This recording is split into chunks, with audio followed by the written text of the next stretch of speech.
Just watching that video, I almost spewed back there.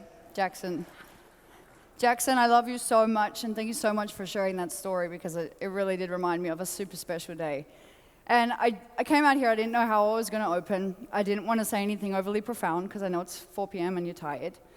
And watching the bungee jump video made me feel sick, but here's what I want you to know. I already felt sick back there. Every single time I speak, I feel so sick. If you looked at me just then, I would have been like this. And I still am. So I didn't want to get up here and act all real confident when that's not my message for you today. As many times as you've seen me speak on stage, and as confident as you think I am still crippled over back there with nausea, feeling like I'm going to spew up every single time I get on the stage. And I want you to know that. It's important that you know that. Because when you're doing anything big and important and for people you love, that's how it's going to feel. And I want you to remember that when you leave here and you're scared and you feel nervous and you feel like you're doing it wrong and you don't know if you're going to do a good job. Because I feel like that every single time I get on the stage. So I wanted to come up here and be really real with you from the get-go. It's always going to feel like that, no matter how confident you get and no matter how far you get in. So every time you look at someone on this stage, know that. They're back there, and you've got to look at me back there. I went to hug Heidi for her award, and I said, I'm going to spew up on you.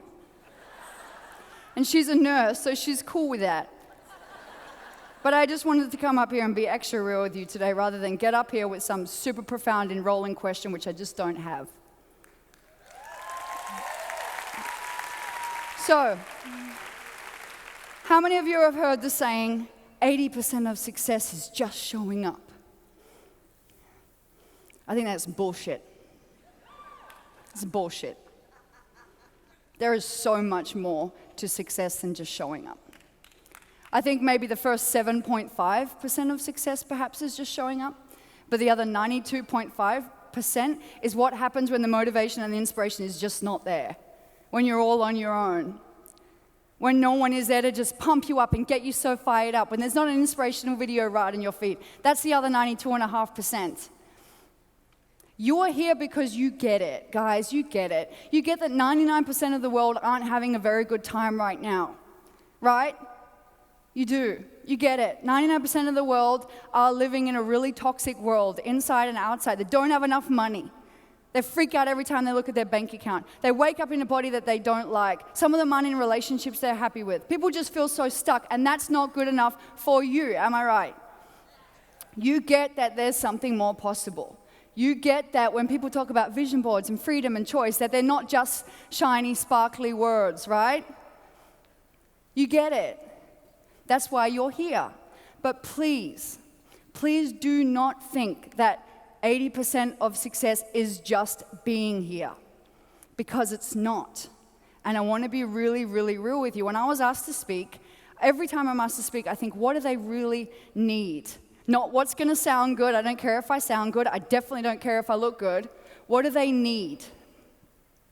And I just want to be as real as possible as I can with you, so that you leave here different. Something's different. Enough motivation and inspo. I want you to get it in your cells, what it takes to do this, and what it takes to do anything big, because too often it is sugar-coated. So, is it okay with you if I share my story? I have a little bit of a different story, and I put this word up here because I think I really want that to be the theme, and I'm going to get there, but I just put it up here because I didn't want to have Isagenix Millionaire up there for too long, so I wanted to change it. I'm getting married to Eric, okay? I can drop the recognition now. It's like my dream. But a huge part of that 92%, the other 92.5%, and really don't take my word as gospel, it might be a little bit different percentage for you, that's my percentage, is trusting yourself. Trusting yourself. That's the other 92.5% for me. It's what you do when no one is there to G you up, when no one is there to inspire you, when no one is there. That's the other 92.5%. And it all comes down to trust. And that's what I want you to leave with. Trust in you. Not, oh, I've got to wait for the next person to find me up. I've got to wait for the next event. I've got to wait for the next inspo video on Facebook to pop up in my feed. No. It's what you tell yourself when shit gets hard. That's another 92.5%. And I have definitely learned that in my journey. So I'm going to tell briefly about my Isagenix journey, and it all started around here, the first ever Wellness Wednesday. And I remember, God, there's people in here who are there. I really had no idea what I was doing then. And some of you have heard my story, and some of you haven't, but I'm going to skip really fast through my Isagenix story because I've got a new one now. So before Isagenix, I was studying a PhD. I left my PhD because it just wasn't filling me up. I didn't feel full. I didn't feel free. You've heard it all before. I wanted to retire my mom. That was one of my dreams. I fell into Isagenix because of the products. I love the products. They worked in my body. I started sharing them. You've heard that before, right? That's how the business works. It never becomes any more rocket science than that. I started sharing them, and I built a really awesome team and a really awesome organization, and I had a really good time along the way. And then me and my brother got to retire my mom, who's sitting right here, which was just the best thing in the whole world. We did business trainings in the park.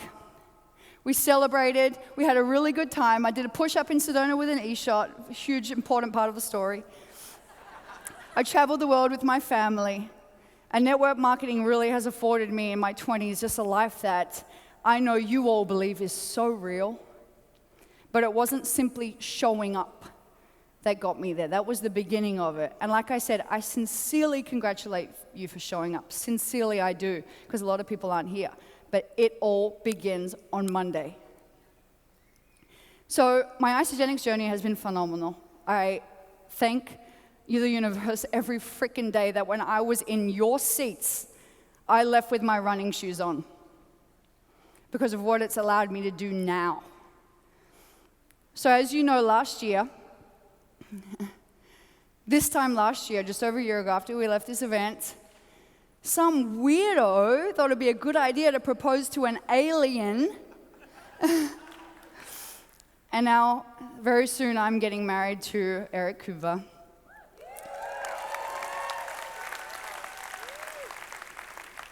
That is why I'm not in recognition anymore. And some people are like, what does that mean?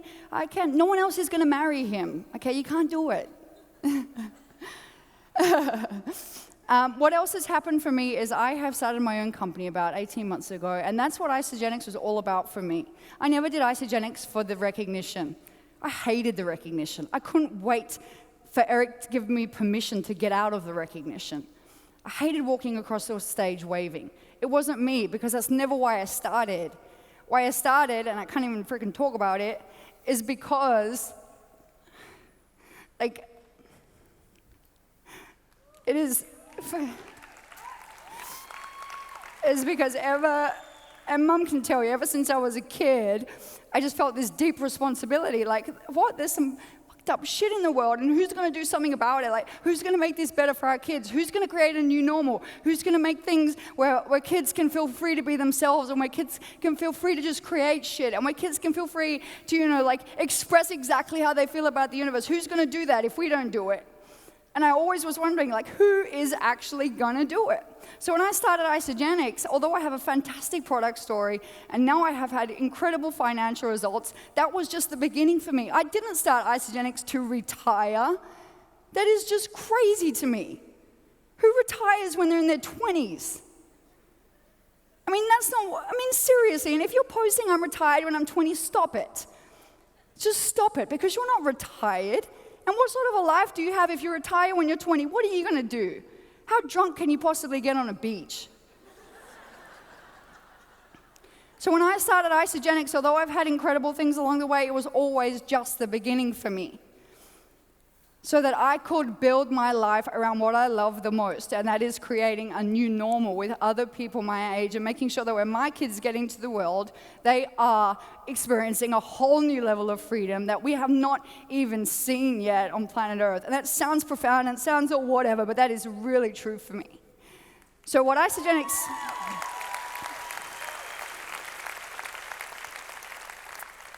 So I didn't retire. Like I said, I started my own company. I built my own platform. So I had somewhere where I could serve people outside of Isagenix. Because would you agree that there's a lot of young people who perhaps don't want to do network marketing? And would you agree that it's important that I also help them? So I needed to build something.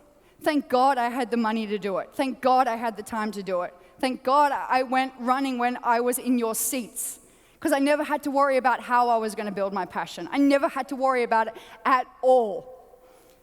I've never retired, and I'm going to talk about that because it is just crazy to me at the age of 20. My mom, yeah, she deserves to retire. Me, no.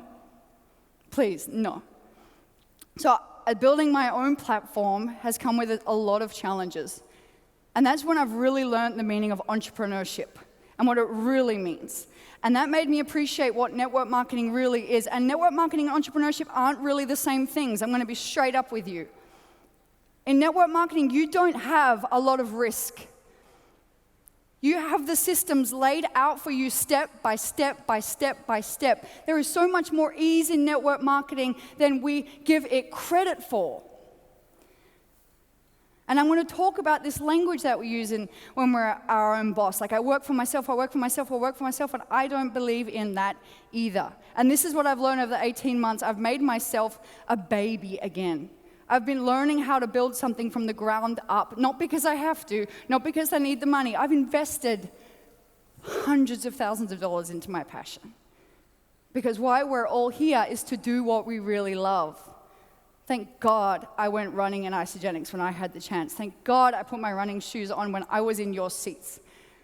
Because what lights me up now, I don't have to ask anybody for a loan.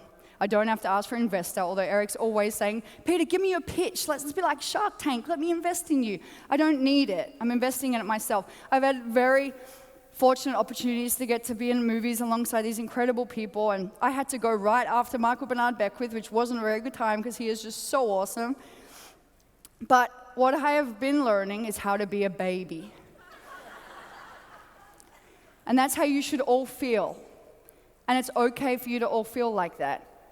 That's how I felt when I was in your seats. That's how I feel now in my other journey that I'm embarking on, is a baby, and that's okay. Like I said to you, I'm crippled over at the back with nausea in my tummy to get out here and speak because it's so big and it's so important to me. So when you feel like that, know that it's normal and it's fine. What I've learned as an entrepreneur and a network marketer, and floating between the two, is how to trust myself. What I've learned is that the faster I grow, the more self-sabotage is going to try and get me, and it's painful. What I've learned is I do not work as my business. I work for my business and do whatever it needs me to do. What I've learned is that if it's not fun, what's the frickin' point? And I don't have any yellow in me, none. Party? No thank you, I want to read the book. That's what I've learned. What I've learned is how to be equal parts gentle and real with myself. And what I've learned most importantly is commitment begins when things start to suck. Suck. That's when it really begins. It's all easy here when it's all hoo-ha, la-di-da. That's easy to be fired up when everyone's fired up. It's easy to set big goals when you've got people on stage telling you to set big goals. But commitment begins when things start to suck, and I'm telling you right now, it's going to suck. So today I didn't want to stand up here and try and give you anything too profound or too woo up in the air. I just want to give you some real things, and I want to put the power back in your hands. I want you to feel the trust in yourself that I am learning to feel as a baby entrepreneur again. I want you to leave here and know that when things get hard, you have the tools to bring yourself back out of it. And I want you to know that all the things that you're going through, although we're all so different, I guarantee you there's other people in this room going through stuff like that as well. I'm not going to stand up here and try and tell you that you need me to motivate and inspire you. Because I think about it in all my tough times, and I'm going to be honest with you, I invest tens and tens and tens of thousands, hundreds of thousands of dollars in my own personal development, mastermind groups. But when shit gets hard in my life, guess who it all comes down to pull you through? Yes, it's your loved ones. Yes, it's your upline. Yes, it's your sponsor, whatever. But it is you. You're the ones who get you through your hard times. You're the ones you got to trust. It's all you. So that's why when I was thinking about what do I want them to live, I don't want to just stand up there and throw inspiration on them so that when I'm not there with them, they can't do it. I want to take the power from me and I want to put it in you. It's yours. It's yours. You are the guru. You are the guru. And that's something that I am so grateful for people like Lisa and Susan that have taught me. You are the guru and you can do it. So this is what I want to leave you with today. 5 reminders, and you're going to write them down and you're going to put them in your wallet. So when stuff gets hard, you just pull them out and you remember who the freaking guru is. You are. You know more than you think you know. You're capable than more than you think you're capable of. You're a trillion times powerful than you think you are. And yes, this motivation, inspiration stuff that everybody gives you, that's just the beginning. I want to equip you for the times when it starts to suck. I want to equip you for the times when you're having the conversation in your head which doesn't sound very good. So I want to give you these 5 reminders to write down and stick in your pocket, and whenever anything gets hard, you've got to pull it out and say, okay, I know this because I am the guru. That does not mean you do not seek love from your partner. Eric helps me through breakdowns daily. He got all the patience, I got 0. But I want you to have this new power in yourself, this new trust in yourself that you didn't have when you walked in here. Because that, for me, this year is the missing piece. Every year I think, what is the missing piece? That's the missing piece. So here's 5 reminders to get you flowing, to keep in your back pocket for when you forget, because you are the guru. Say with me, I am the guru. Awesome. So reminder number 1, you are not working for yourself. You're working for your business, who works for your vision. And I wrote who because your business is a spirit. And I wholeheartedly believe in this. We've heard Lisa say self-generative and how so many people struggle working for themselves. I totally agree. When people say to me, can anybody do this? I think everybody can. Will everybody? Absolutely not. And here's what trips people up. When we get into this network marketing business, we're doing it for freedom. But then too quickly, people say, I work for myself. I work for myself. I work for myself. I can have time off. I work for myself. You do not work for yourself. The minute you start to work for yourself, you get stale. And that is why in the age of 20s, I will not say, I am retired. What sort of a life is that? What are you doing if you are not building stuff? What are you doing if you are not serving? What are you doing if you are not creating? What the frick is the point? So I want you to scrap it from your vocabulary. I work for myself, because the greatest entrepreneurs on planet Earth do not work for themselves. They work for a business that works for their vision. That does not mean you don't have a freedom business. You absolutely do. But you have a boss, and the boss is your vision. And sometimes you're not listening to your boss. When I first built in network marketing, I was doing 16 hours a day. I don't have children. I get it. Not possible for you to have children. I was building hard and fast because my vision was humongous. And therefore my boss, which was my business, told me to work hard and fast, Peta, because your vision is humongous. And my friends can tell you who lived in Perth, they would call me and say, can you catch up on Thursday? And I would be like, what on earth do you think? I have time to catch up on Thursday. I would almost be offended. How on earth is everyone have time to go to the beach? Like when we're not even near our goals. I'd be like, guys, I'd be literally offended. Hey, Rose, why would you call me at 2 p.m. as if I'm not working? I'd be so confused. I'd be like, how is anybody at the beach having a coffee day when you don't have your goals yet? And it's because people were working for themselves. And when you're working for yourselves, you're always going to give yourself ridiculous amounts of time off, fall into a pity party for too long because you're not working for your business. Does that make sense? So recently, I have a business mentor who coaches me through building my company, which I'm totally a baby and totally in the red, just learning it all. You're stuffing up, falling on my face, all the fun stuff. And I said, I have to do some firing and hiring lately, really uncomfortable. And I had a conversation with her, and I was like, there's something I really had to do, and I didn't want to do it. And she said, Peta, you are the ambassador of your company. If you do not speak up for your company and do what your company needs, who on earth is going to?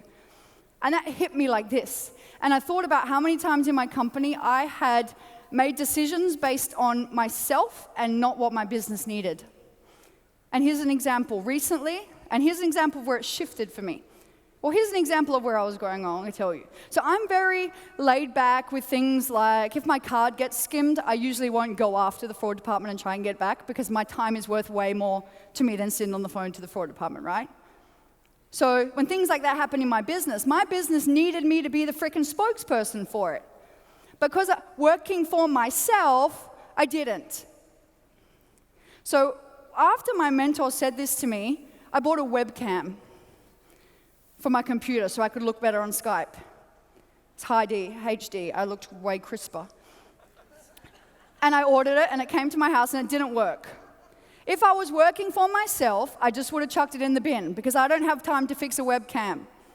But I am the ambassador of my company. If I'm going to throw out an $80 webcam because I don't feel like fixing it, what else is going wrong over here? Who else is doing what my company needs it to do if I am not? And I remember what she said, and I got the freaking webcam, and it killed me because I don't like doing this stuff. The bin is a much more easier option for me. And I stuck it on, and I got the freaking software out, and I made it work. Why? Because my business is over here asking me to do that. My card got skimmed recently, twice. My personal card and my business card. This was like, oh, really? What are you trying to teach me? And the fraud department said, so there's been some money taken out. Do you want to get it back? For my personal account, not as interested. For my business account, yes, put me on the phone to the fraud department. Why? Because if I don't get the money back that was stolen from my business, who's going to do it? Does that make sense? So in your business right now, you are being begged by your business to do more work than you're doing. And why? It's because you're working for yourself. Is it making sense? You're not working for yourself. You can't go to the beach at 10 a.m., 2 p.m., and 3 p.m. if you're still not at your goals. People call me a crazy, crazy worker, but I'm just working in alignment with what my vision is asking me to do. That's all I am doing. And I have a feeling that a lot of you are not. You've fallen into this freedom thing way too fast, and it's not real. It's just not. And that's why people think that it's a scam. Get real, guys. Get real. I want you to have this, but I want you to know what it really takes to be a business owner. And I'm still the freaking fat baby with a head on it. I'm just giving you what I'm learning.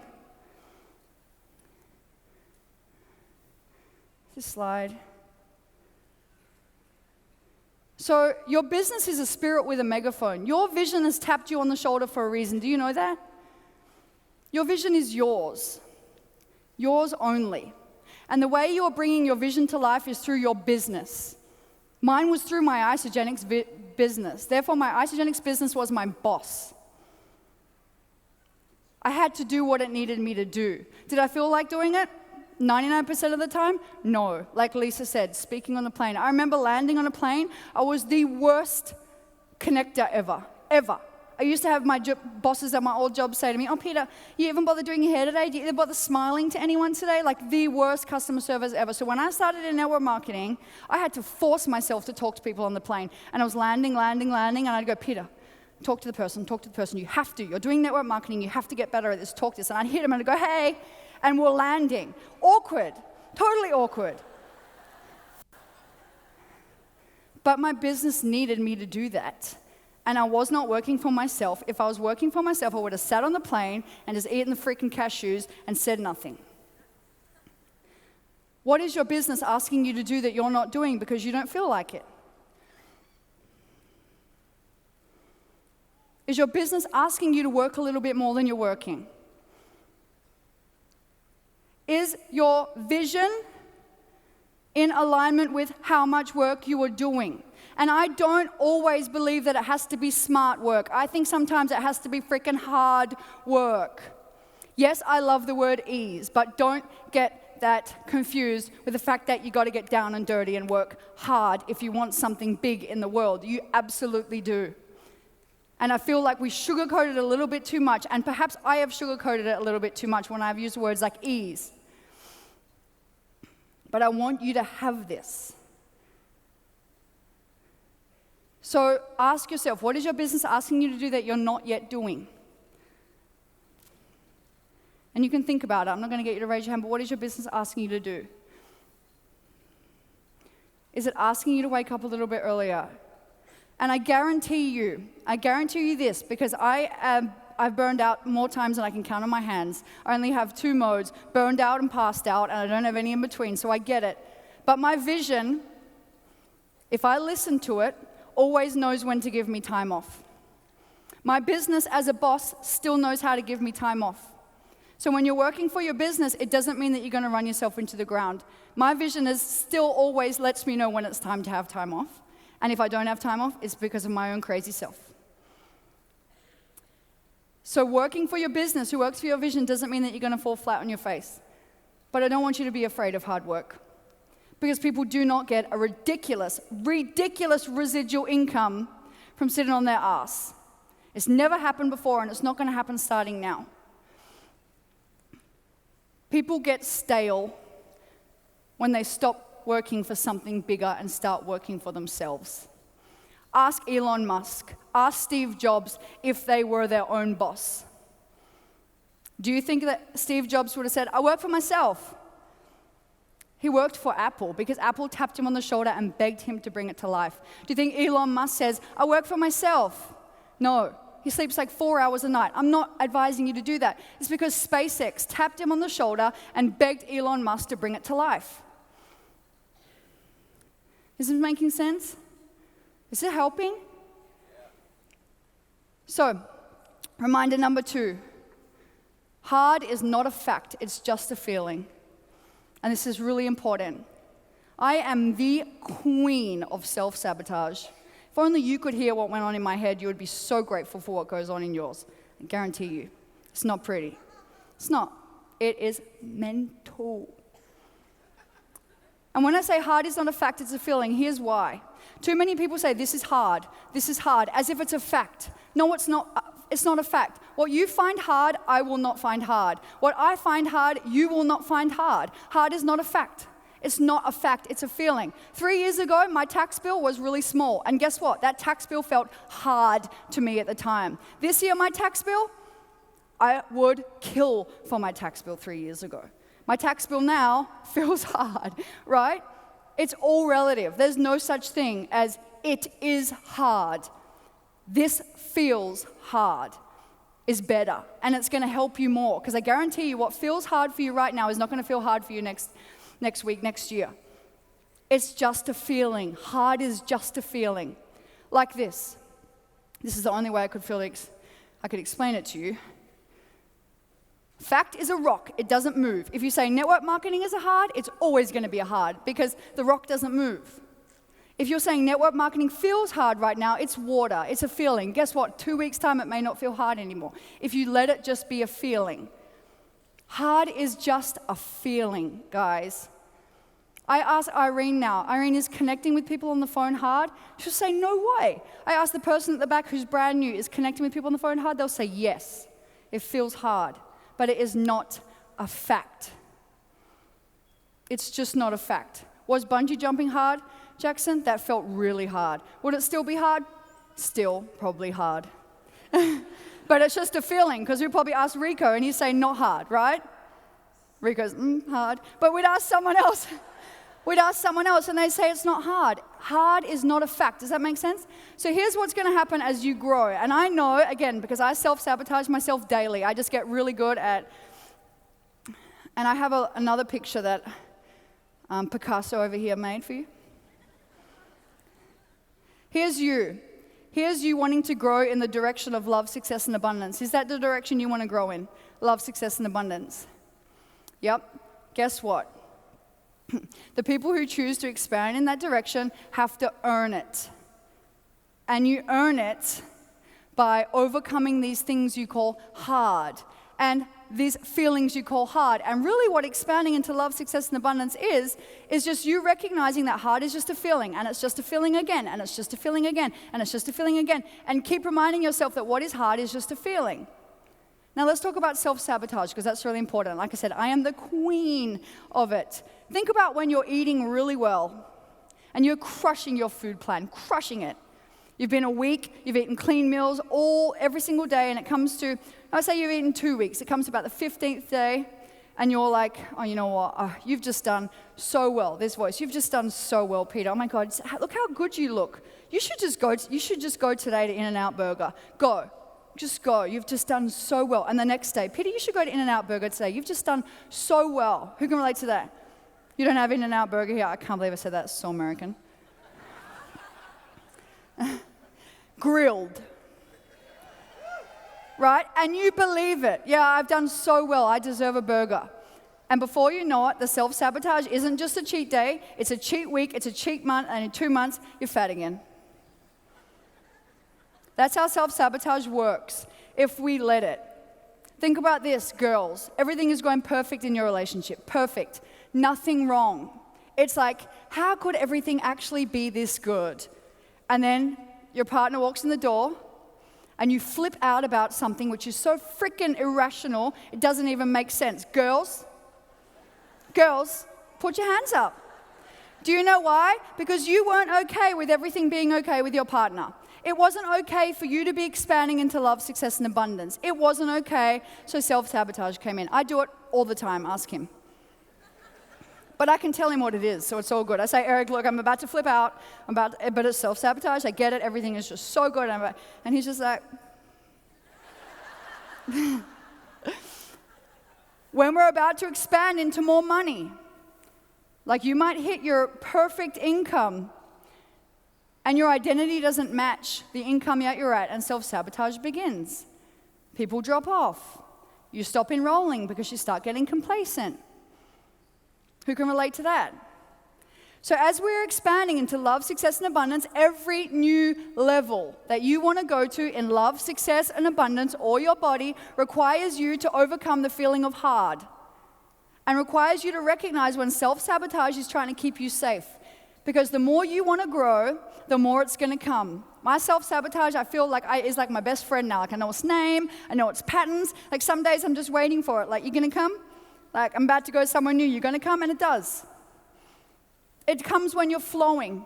You're having a day of epic productivity and it comes, Peter, you deserve a break. Go on Facebook. The day goes out the window, the week goes out the window, the month goes out the window, and self-sabotage won. Because I was about to go somewhere new. This making sense? So I want you to know that you are not alone with self-sabotage. If it is getting you, it is because you are labeling it as it is hard as a fact. I want you to watch for your self-sabotage. I want you to love it because it is a sign that you are going somewhere new. And unless you can dance with it and be one with it and appreciate it for what it is, it's just going to keep you here. It's going to keep you right now where you are in terms of love, success, and abundance. If you want to expand, get used to the fact self-sabotage is going to come. Do a better job with it. Get used to the fact that hard is going to rear its ugly head all the time, and it's just a clue and a sign that you are going somewhere new. Do not ask for expansion if you are not willing to do the dirty work of growth, because it is all part of it. Take it from me. I feel like I found this meme the other day, and it was like, what's his name? I'm going to offend someone if I get it wrong. But so this is what happens. Here's you.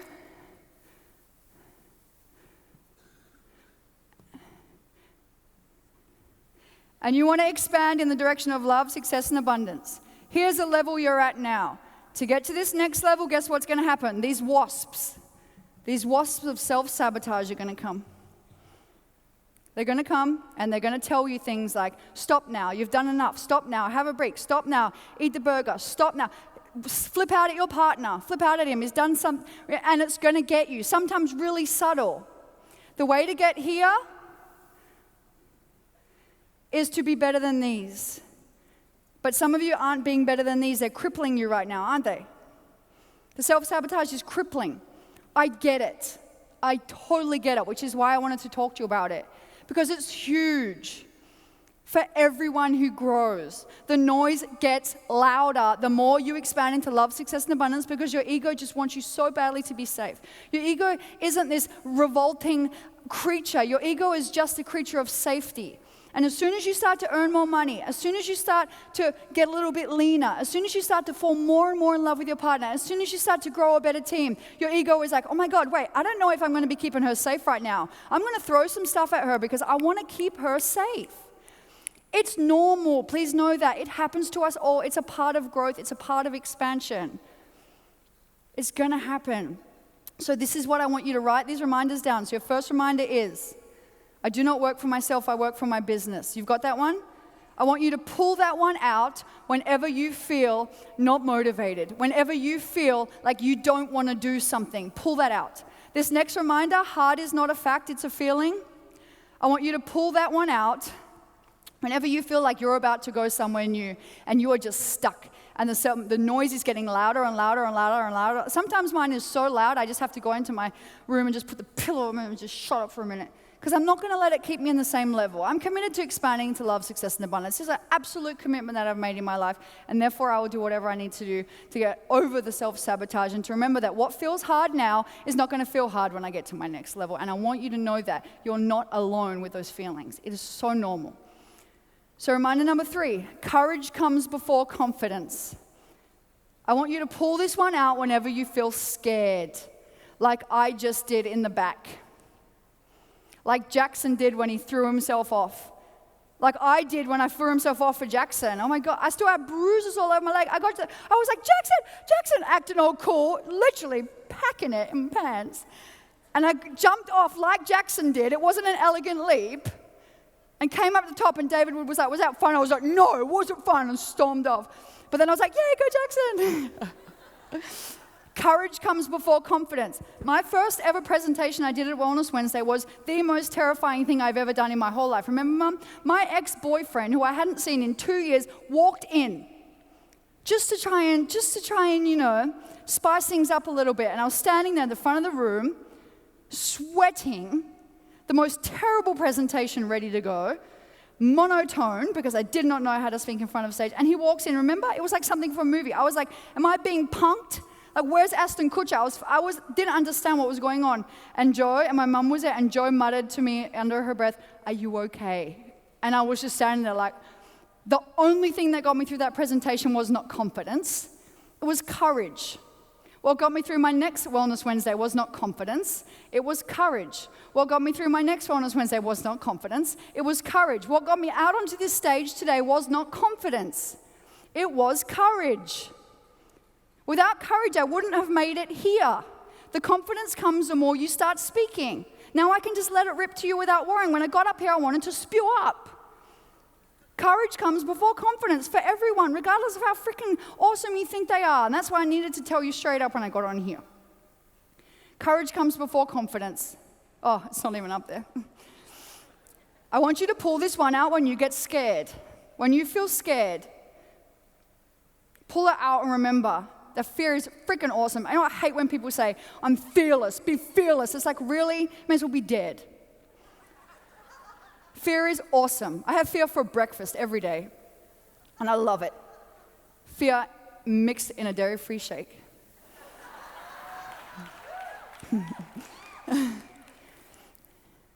Fear is peeing your pants. Courage is doing it with wet pants. I want you to get this. It's always going to be scary. We don't want to lose fear. Fear is giving us an insight into our next level. You know when I showed you the circle? Expanding into love, success, and abundance. When you feel fear, that's a clue. You're getting there. You're getting there. You're about to go somewhere new. This is scary. It's not, oh my God, I'm scared of it. I can't do it. Oh my God, I'm scared of it. It's not for me. Yes, it is for you. Fear is a clue. It is an invitation somewhere new. That's what fear is. But if we're like, oh my God, that's so scary, that's so hard, oh my God, it's just so hard, it's just not for me. And then you go in this whole self-sabotage thing, and then you come back this time next year and they're the same rank. Don't do that. You don't have an excuse. I'm giving it all to you on the line now. Everybody goes through the same shit. It doesn't change. And this is why I didn't want to stand up here with this woo-woo stuff, because I want you to leave with the power in your hands and in your wallet. With these 5 reminders. When I think about confidence, I think about a key ingredient, and this is what I'm learning because I'm so freaking hard on myself. So hard on myself. Can anyone relate to that? Yeah. I always think I can be doing better. I always think I can be working harder. I always think I could be doing a better job of everything, and that gets really tiring. It does. A key ingredient to confidence when you get there, I want you to understand, is this: gentleness. When you leave here, you're going to set some goals. Some of you are going to set fantasy goals that aren't real. And you're doing that because you want to self-sabotage yourself. You know what I mean? I'm going to set this big goal because then when I don't hit it, I can chip away at my own belief and have an excuse for not being able to hit my goals. Self-sabotage is so subtle sometimes. Some of you set goals so big, I've done it. Who's ever set a goal so big, 2 weeks out, 4 weeks out, 6 weeks out, you are nowhere near. It is like you laugh. Why on earth did I ever set that goal? Yeah, I do it. I just ripped my goals off for this year again. I was like, those were just stupid goals. I put them out of my ass. And I did it to self-sabotage. I still do it. A key ingredient to confidence is being gentle with yourself. Be gentle when you set your goals. Set real, expansive goals, but don't set fantasy goals that are just setting yourself up to feel crap. Confidence is not this huge bravado, yeah, I did it. It's a balance between, this is what I think it is, it's the balance between being real and gentle with yourself. So when you leave here, be real. Be real. What do I really need to do to hit my goals? What does my goals really need to be for me to be able to retire my partner, bring them home? What do I really need to do to be able to leave, to be able to afford the new car? Be real, but be equal parts gentle. Because there is power in gentleness, and take it from the biggest basher-upper of oneself that there is. Confidence is the balance between being real and gentle with yourself. So this reminder, courage comes before confidence, like I said, I want you to pull it out when things get scary. I want you to pull it out when you feel scared. I want you to pull it out when you're shaking and when you're sweating and when you're nauseous, before you're going to pick up the call. And know that it is not confidence that gets you anywhere. It's courage. And then when you do get to confidence, remember that gentleness is the key ingredient. So reminder number 4, now is always better than later. Now is always better than later. You're going to leave here, and perhaps one of your self-sabotage techniques is going to be, well, just do it later. You've got this party on this week, and you're going on this holiday next week, and this is coming up, whatever, you're getting married, whatever, just do it later. It's a nice trick from your ego. Later, and try are the 2 best excuses your ego will play. You tried, I'll do it later. You tried, I do it later. The ego has got you wrapped around its little finger with them because they're just BS. Now is always better than later. And it's you we've all been waiting for. Please don't look at Jen and Jono to take us into our next round of momentum. Please don't look at Brett and Sammy G. Please don't look at Alec and Deb. Please don't look at David Irene. It's you. It's you we're waiting for. Don't look to the side. No one's rank advance in a couple of weeks. Yeah, it's just momentum. There's no momentum. That's my excuse. Don't look at Paul and Suzanne. They are your cheerleaders right now. Yeah, of course, they're still going to do awesome stuff. But it's you we're waiting for to bust out of here. It's you we're waiting for to take us into momentum. Don't look to the side for someone else to create momentum, because they're not going to do it. It's you. It doesn't matter if there's momentum. If you're still not rank advancing, you're still not rank advancing. Now is always better than later. Momentum is only going to come from you. And I know that when people sit in the seats, they do, no one's rank advancing in a while. And they let that osmosis them. No one's rank advancing in a while. We're just not in momentum right now. I'll just wait till we're in momentum again. Sound familiar? Put us into momentum.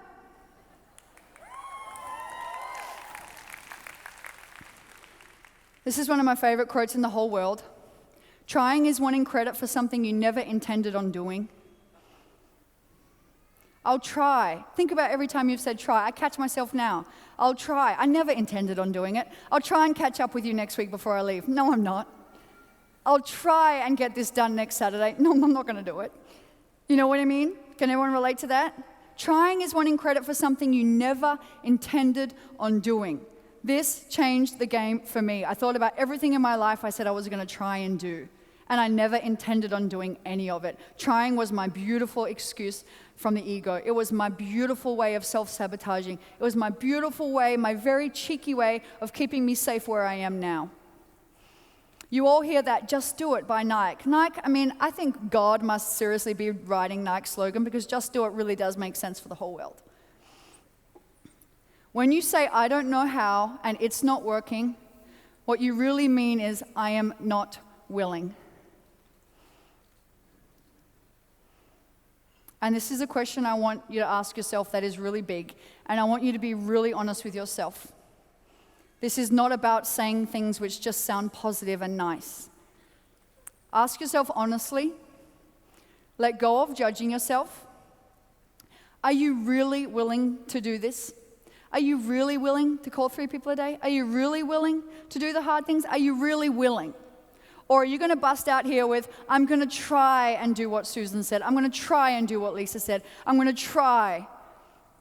Be honest with yourself now and save yourself the limbo energy that comes with try. Because it is heavy, it is tiring, and it is just keeping you safe in this BS excuse of, "I will try later, I'll try later." Are you willing or are you not willing?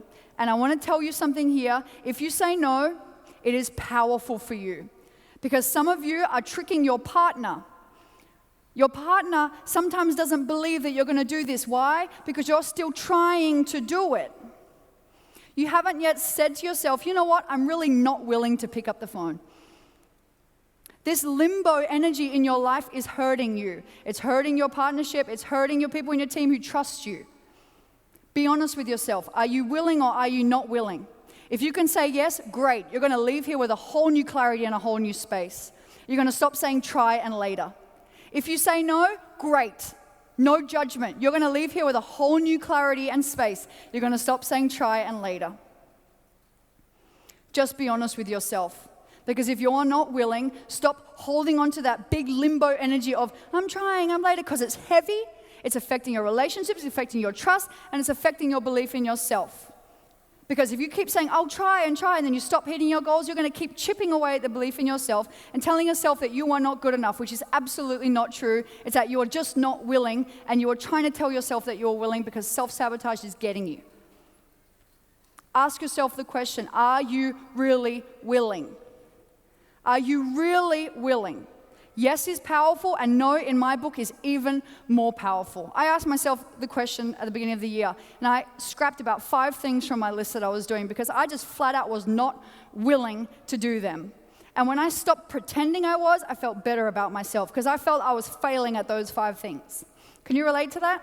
I felt like I was a failure. I was going to bed every night. Ask Eric, I'm just not achieving anything. I feel so dissatisfied. Do you know why? Because I was trying to do something that I really was not willing to do. And it made me feel crap about myself.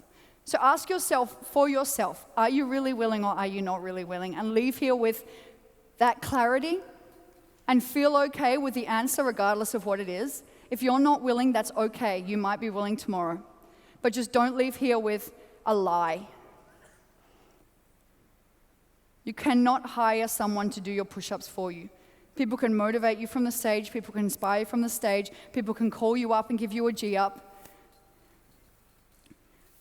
But you need to be able to motivate yourself. Don't wait for the next event. Don't wait for the next platinum call. Don't wait for the next person in your upline to put on something motivational. Just get your shit together, guys. Motivate yourself. But it's true, and I want you to get this. Everybody would like to have $100,000 a year, $200,000 a year, $1 million a year. Would you agree? It's not easy to get there.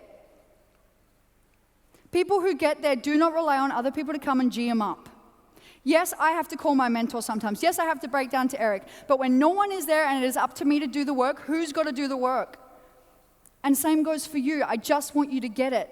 You all have, and I mean this is not just some motivational woo-woo, the same capacity and capability as I have. Trust me. I have so many of my own challenges that you don't have. The difference is when I leave here, I know it's all up to me. If everyone else fell off the planet and there was no motivation, inspiration anywhere else in the world, I'd still be okay. And I want you to have that power too, which is why I'm giving you reminders and not lessons, because you already know them. And I really believe that. I want to put the power back in you. Not give it to you because it's already in you. I just wish I could take something from my cells that knew what you could do and just put it in your cells. I'm probably going to try and invent that. And reminder number 5, it's got to be fun or no one's going to come. I remember when we were first building, Jacob, Mary, Ben, Anna, Morgan, Rose. We had our business training on the beach. We had Wellness Wednesday, it was a party. We went out every weekend together. And then sometimes we get so serious that we forget about fun. And like I said, I am half red, half white, and I don't have a single skerrick of yellow in me. Ask Ben, he calls me sweater dog. No one knows what that means, but that's his nickname for me, saying I always go home early. If it's not fun for you, and you are not in the joy of your work, no one will come. People don't want to join stress. They don't want to join something that's boring. They don't want to join something that's just, ugh. Work freaking hard, but remember that if it's not fun, no one's going to come.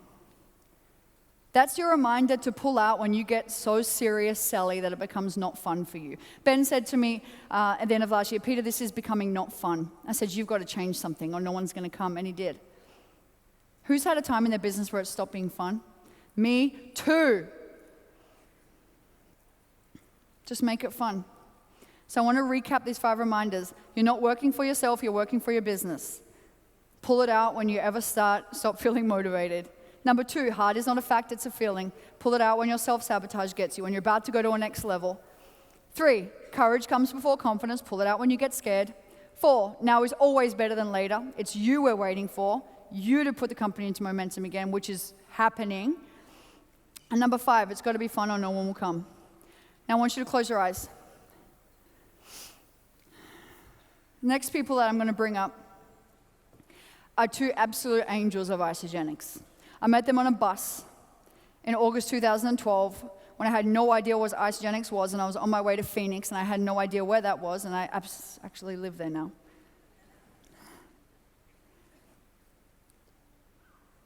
They work so hard behind the scenes when they really don't have to, cycling over 1,200 times a week.